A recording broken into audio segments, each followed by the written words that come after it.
Ciao. Ciao. Buongiorno Davide Carnevali, buongiorno Caroline Michel, la sua traduttrice. Senti Davide, non ti presentiamo più perché ormai in Francia tu sei un autore molto Straconosciuto. straconosciuto. Sai, hai un'idea di quante regie sono state fatte dei tuoi testi in Francia? In totale? In Francia. Mica tanto, In Francia o in generale? In Francia, così. In Francia di produzioni penso 4-5. Sì, più, vabbè, fra mise en espace e letture non lo so, penso una 20-25. E per te c'è una specificità nel lavoro che hai fatto in Francia? È stato cioè perché tu sei vissuto in Spagna, in Argentina, se non mi sbaglio, in Germania, quindi Sì. hai fatto un po' il giro del mondo, cioè almeno di in parte del mondo, quindi la Francia per te è stato un lavoro particolare, un approccio Sì, particolare del tuo lavoro? è stato particolare perché c'è stato un periodo all'inizio della mia carriera in cui la Francia è stata molto presente.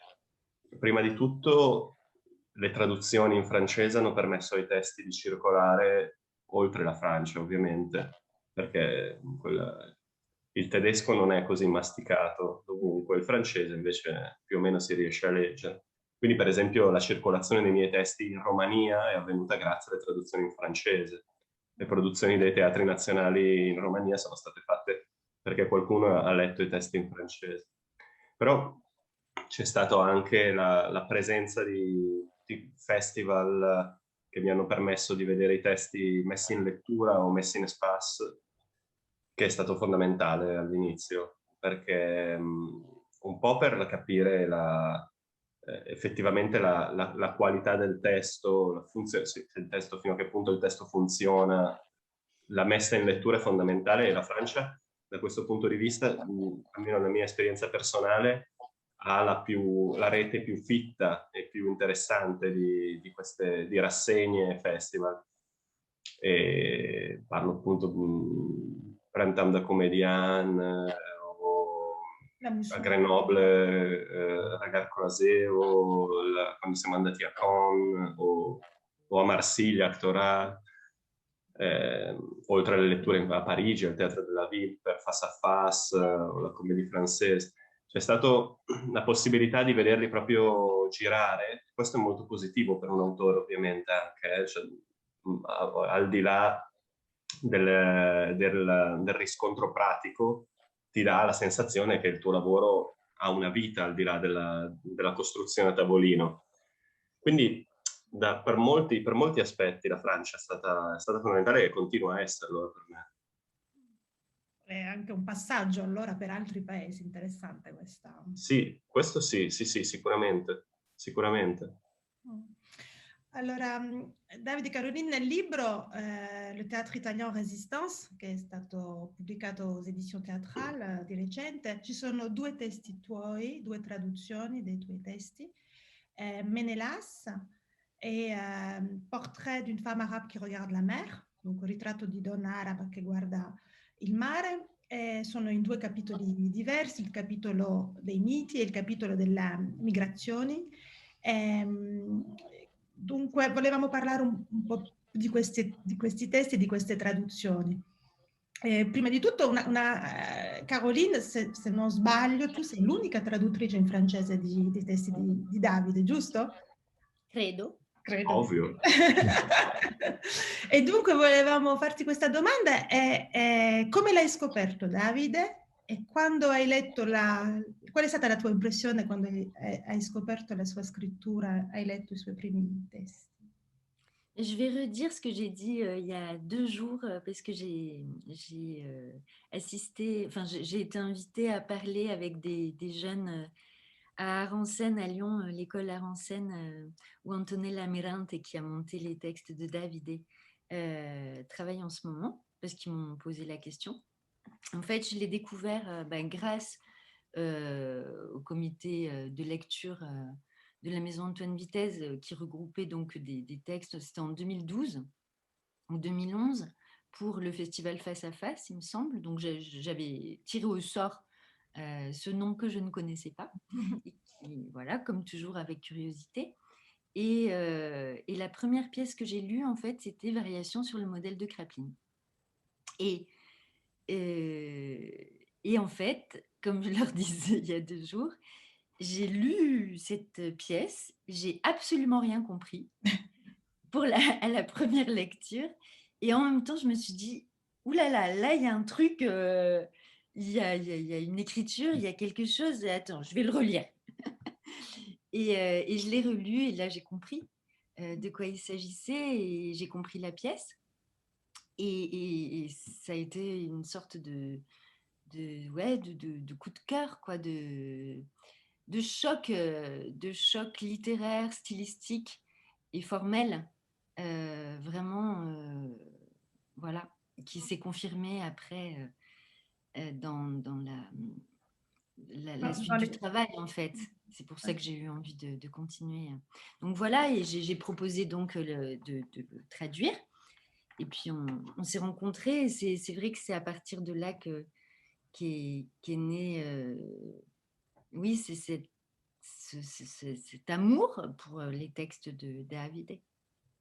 Tu n'en es pas à ton coup d'essai, parce qu'en fait, tu es un petit peu spécialisé dans la découverte des jeunes auteurs.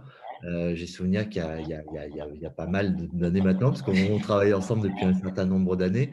Tu étais un petit peu la personne qui a amené aussi Fausto Paravidino en France et aussi Massini, parce que tu l'avais repéré il y a très longtemps, une époque où personne ne voulait de lui et maintenant tout le monde veut de lui. Et à chaque fois je pense, je dis bah oui, mais Si, je pense que c'est vraiment intéressant. Non. voilà. On en a reparlé avec lui récemment, voilà, de ça, et je me souviens effectivement voilà, du travail pionnier que tu avais fait sur cet auteur en particulier. Voilà. Ouais, c'est gentil de le rappeler, c'est vrai. L'importance des traducteurs pour amener, enfin c'est Massine aussi qui nous parlait de ça, de dire que parfois rentrer à venir dans un pays, franchir certaines portes de théâtre, c'était pas évident, alors que des années plus tard, c'est comme si c'était une évidence. Voilà, lui maintenant. Tout à fait, tout à fait. Mais ça, c'est aussi des fois lié au fait que, bon, on le sait bien qu'il y a des modes, en fait, des modes aussi dans l'écriture, dans le théâtre. Et tout d'un coup, c'est arrivé, il était un petit peu trop tôt, en fait, arrivé un peu trop tôt, je pense, en France. Ouais, tu parlais de phénomène de mode. Alors justement, David, il n'est pas du tout dans un phénomène de mode parce qu'il y a quelque chose de très atypique dans son écriture, ce qui je pense qui fait qu'au début, on se dit, oulala, qu'est-ce que c'est cet ovni? Et qu'on se dit, mais il y a quelque chose d'intéressant. Et tu parlais justement d'histoire. E questa è una questione per te, Davide, per te una domanda, Davide. Sono ripartita sul francese. Sì, la questione della storia. Sulla storia, sull'importanza dell'elemento storico, perché nel tuo lavoro, nella tua scrittura, la storia è molto importante, ma è sempre un po' il sottofondo, è sempre il fondale, diciamo, un po' allusivo, ma non è come in certi teatro di narrazione oppure quello di Massini di cui parlavamo, dove la storia è proprio molto molto presente, quasi protagonista. È quasi protagonista, sì. Il tuo invece è un lavoro più a sottofondo, di fondale, allusivo, ma sempre presente. Sì, cioè, da un certo punto di vista è fondamentale perché un po' per la mia traiettoria personale, la storia d'Europa soprattutto, avendo vissuto in diversi paesi, ha fatto parte della mia formazione come persona, quindi come scrittore. Ed è, secondo me, fondamentale proprio per intendere la questione non solo la situazione politica attuale, ma anche la questione dell'identità. Per me la questione dell'identità, essendo una persona in perenne spostamento e in perenne spostamento linguistico e il contesto culturale, è fondamentale. Quindi diciamo che la questione della storia, l'identità, sono un po' la base su cui si poggia tutto. Però l'altra cosa che per me è fondamentale è questa sorta di parallelismo tra la storia generale e la storia personale. Quindi come poter spiegare, poter far passare alcuni concetti che in realtà concernono tutti noi attraverso la particolarità di un'esperienza. variazioni sul modello di Kraepelin, per esempio, è molto evidente questa cosa, la storia personale di un uomo che perde la possibilità di organizzare la sua memoria, diventa quasi metonimia della storia d'Europa, che è impossibilitata a ricostruire questo concetto di identità a partire dalla sua storia. E in Menelao anche, da un certo punto di vista, Menelao è un po' il simbolo di una società post-capitalista o neoliberista, o insomma di quello che siamo noi europei adesso, e dell'infelicità a cui questo sistema ci ha portato. E il ritratto di Donna Araba anche, c'è la questione della vicenda personale di un uomo e una donna, che metaforizza un po' questo scontro di culture tra l'Europa occidentale e il mondo nordafricano. Quindi diciamo vanno sempre un po' in parallelo. Non so quale cosa sia più importante dell'altra. Per me la cosa fondamentale è che poi far prendere una certa coscienza allo spettatore, e la coscienza dello spettatore si rivolge a ciò che è generale. Può sentire empatia per la storia che io scrivo, ma poi la riflessione deve aderire alla questione generale. Non può andare, deve andare al di là del personalismo, altrimenti diventa puro estetismo o pura diversione il teatro, e questo non ci interessa. Caroline, par rapport justement donc à ce texte, Portrait d'une femme arabe qui regarde la mer, dans ta présentation, tu parles beaucoup de la question de la langue, en fait, des trois cultures qui sont présentes dans ce texte. Donc, la culture de cet Européen qui est en voyage et qui rencontre cette femme arabe, la culture de cette femme et la culture théâtrale, en fait, hein, qui forme une sorte de troisième langue comme ça, et que tout le texte est compris essaye de mêler finalement ces trois langues, de créer une langue à partir de ces rencontres. Alors toi, en tant que traductrice, comment tu as travaillé là-dessus? Comment tu as essayé de restituer cette richesse linguistique? Je pense que j'ai travaillé comme d'habitude, comme je travaille tout le temps, c'est-à-dire que je pense que cette chose-là, elle est intrinsèque au texte original. Donc, je l'ai suivie de manière assez, on va dire, enfin la plus précisément possible. C'est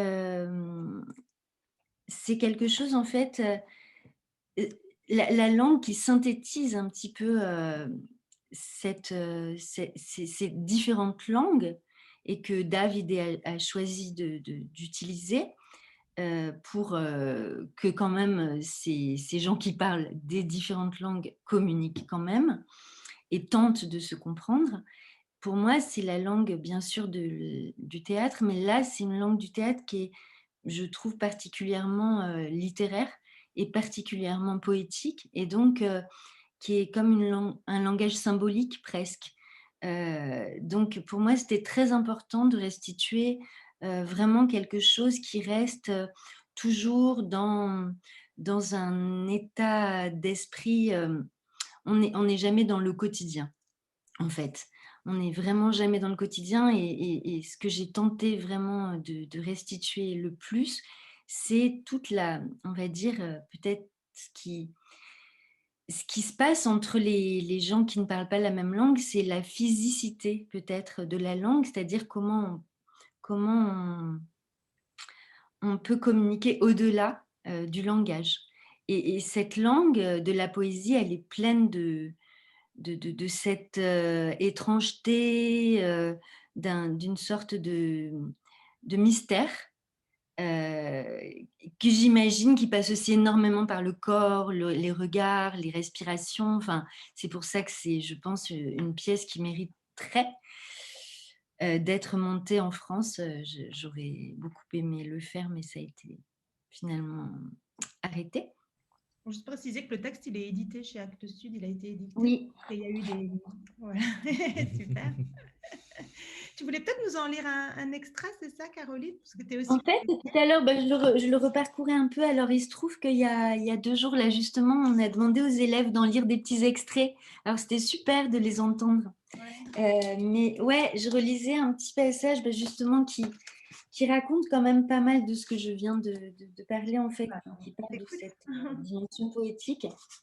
Parce qu'effectivement, c'est quelque chose, même dans les dialogues, en fait, on passe vraiment d'une écriture très dialoguée, assez synthétique à, ça c'est vraiment le propre de ton écriture, David, de passer qui crée aussi des espèces de ruptures rythmiques, de passer de petites Sì, répliques très rapides. soprattutto in questo testo.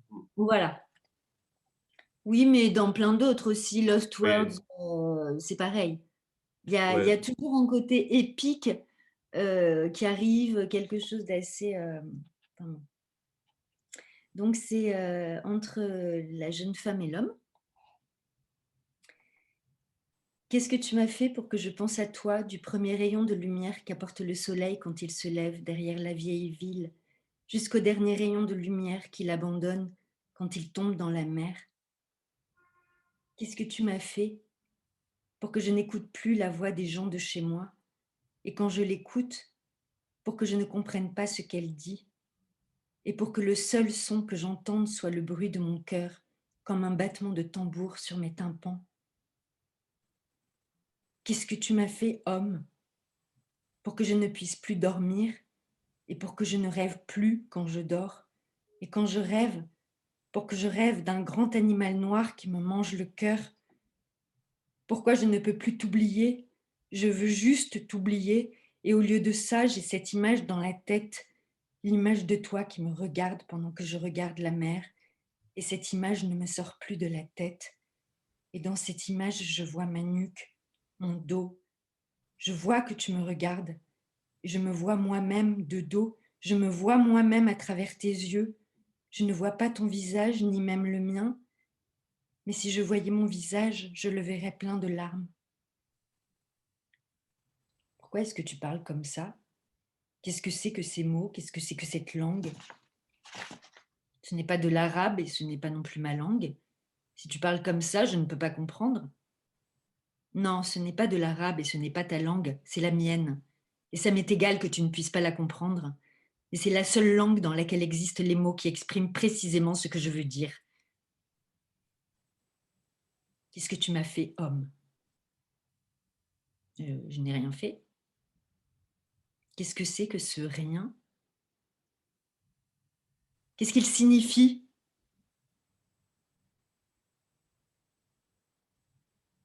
De quoi tu as peur? Voilà. Merci. Merci. Ah, ça fait du bien de réentendre, c'est vrai. Et, alors justement, on parlait de ce texte et de cette langue très imagée, très poétique. Qu'est-ce qui t'a, toi, en tant que traductrice, vraiment séduite, attirée, qui t'a donné envie de tout traduire de Davide? Puisque tu as traduit beaucoup d'autres textes, tu as traduit Pasolini, tu as traduit Paravidino, De Mattei, Tarantino, donc tu as une palette très très large. Qu'est-ce qui... Chez Carnevali?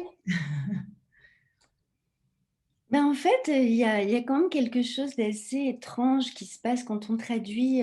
C'est des rencontres, en fait. Hein. C'est vrai qu'on... Enfin, on le sait peut-être pas quand on n'est pas traducteur, mais c'est vrai que quand on a le loisir de choisir l'auteur qu'on veut traduire, c'est vraiment parce que quelque chose nous touche profondément. Donc, en fait, bien sûr, c'est un tout. C'est-à-dire que c'est, bien entendu, toutes ces thématiques que David aborde qui me semblent absolument fondamentales quand je traduis. Et c'est vrai que voilà, c'est pas mon unique métier. Alors, du coup, je peux choisir ce que je traduis. Mais il m'importe vraiment d'être en accord profond avec ce que je traduis, aussi bien, je dirais, dans le fond que dans la forme de l'écriture. Et c'est vrai que ce qui m'a énormément touchée chez Davide, c'est cette absolue globalité-là. C'est-à-dire que tout est en accord avec ce que je ressens, avec ce que j'éprouve.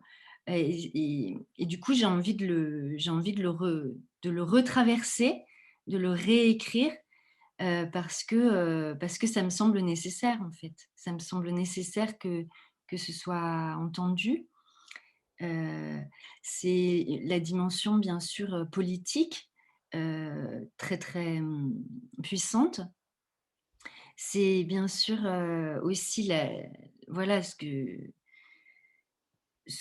qui me plaît en tant qu'écriture, c'est vraiment cette richesse du langage qu'utilise Davide, c'est-à-dire on est dans un théâtre très, très rare, parce que justement, il ne fait pas le choix d'un style, il puise dans enfin, il me semble en tout cas dans une palette très très grande de styles. Donc on est aussi bien dans quelque chose de parfois très lyrique, très poétique, et aussi dans une sorte de prosaïsme primaire parfois aussi, qui arrive et qui vient créer des ruptures stylistiques qui créent du théâtre. Toutes ces ruptures, toutes ces incongruités, en fait, stylistiques, pour moi, donnent une sorte de colonne vertébrale à cette œuvre assez unique, voilà, qui ne s'appesantit jamais dans quelque chose, en fait, qui nous surprend sans cesse. On croit qu'on va être sur un registre et plaf, on est surpris, on va après avoir pleuré, hop, on ne s'appesantit jamais, on va rire derrière, puis on va réfléchir sur un grand truc. Il y a une sorte de richesse. David épuise dans beaucoup de sources, comme les textes bibliques, aussi des textes qui peuvent être du monde hyper contemporain, de la télé ou la langue de bois des politiciens. En fait, c'est vrai que je pense que ce qui est absolument passionnant pour un traducteur, c'est qu'en fait, il aborde les langues, mais pas seulement l'italien, le français, etc. C'est toutes les langues, c'est-à-dire la langue de l'amour, la langue des politiciens, la langue de bois, la langue de pute, la langue je sais pas quoi, de vipère. Il y a toutes les... Non, mais c'est vrai, il y a toutes ces langues, et je pense que c'est vraiment la particularité aussi de cette écriture et sa richesse. No, ma è vero che il lavoro con la traduttrice è stato fondamentale, cioè è sempre fondamentale il lavoro con il traduttore, ma nel caso francese con Caroline è stato bello riscrivere insieme le traduzioni, perché in realtà la traduzione è una riscrittura e Caroline ha una capacità di scrittura devastante, quindi è stato per me un insegnamento anche vedere, perché è stata poi la prima lingua in cui si sono tradotti molti testi, e quindi dal primo incontro che abbiamo avuto con Caroline era evidente che potevamo lavorare insieme in modo molto proficuo, e questo è fondamentale. Non c'è nessun'altra lingua in cui ho così tanti testi tradotti da un solo traduttore. Come ti è sembrato il francese allora? Così, questo approccio con la Francia, visto che era il primo con una lingua non italiana. Beh, è interessante perché da un certo punto di vista non è una lingua così distante come il tedesco, quando abbiamo lavorato con la traduttrice tedesca, che allora lì andavano fatte delle scelte molto taglianti. In francese si riesce a rispettare il suono, diciamo, cioè non si riesce a rispettare, nel senso che non cambia così tanto il suono della lingua. E poi in un caso come Donna Araba, per esempio, Donna Araba per me nasce anche un po' dalla mia esperienza francese, perché è un testo che io scrivo a partire dall'idea di voler da un certo punto di vista replicare in italiano la lingua di Coltès, di Lagars, di Claudel, di Camus, questa lingua un po' che sfocia nel poetico, che porta il teatrale verso il poetico e che posso leggere in francese, quindi cerco di riassimilare poi nella mia lingua materna, che è l'italiano. Quindi è stata una restituzione di qualcosa che io ho rubato da un certo punto di vista alla Francia, ed è stato molto molto bello, molto, e funziona benissimo la lingua di Caroline su Donna Araba.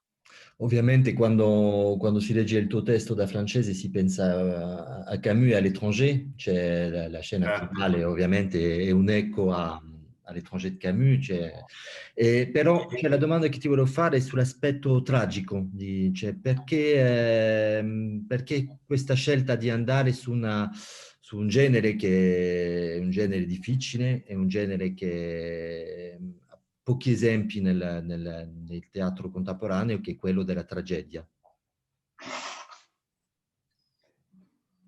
La tragedia era una questione che ha occupato molta parte dei miei studi di formazione di dottorato, sostanzialmente. Io quando ho conosciuto Antis Lehmann, che è l'autore del saggio Teatro post-drammatico, Lehmann si stava occupando del problema della tragedia in quel momento. Poi è uscito un libro 2 o 3 anni fa, che è proprio, credo, Dramma e la tragedia si chiama.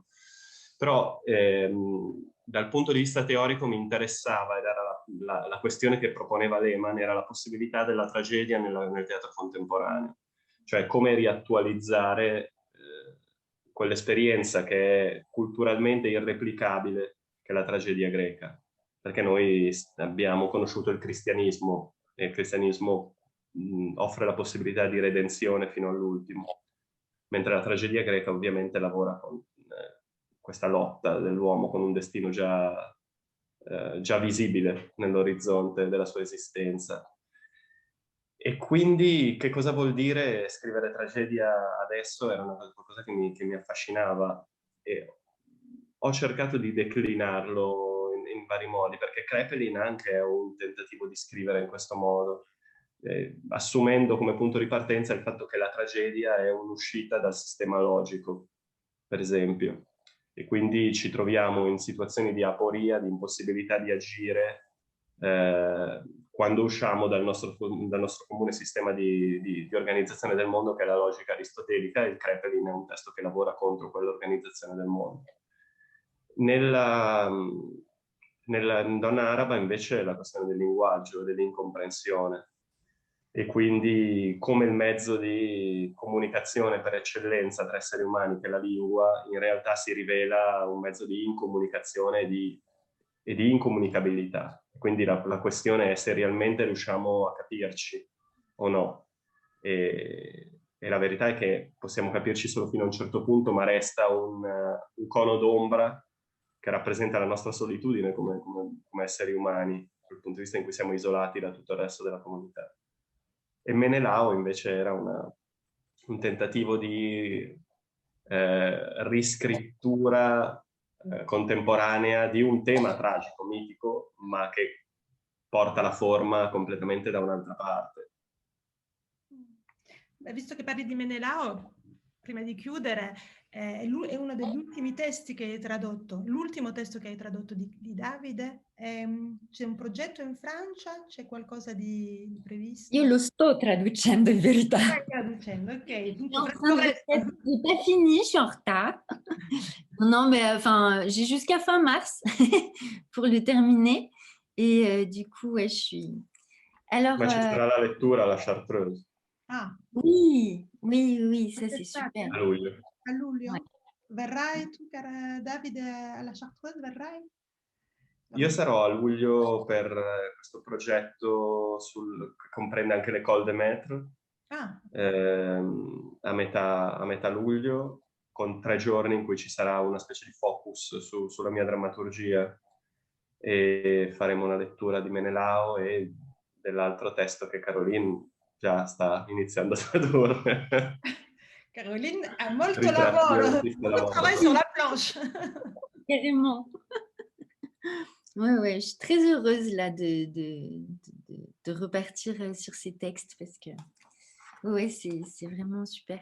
C'est vraiment une grande chance en fait de pouvoir traduire un auteur sur la longueur.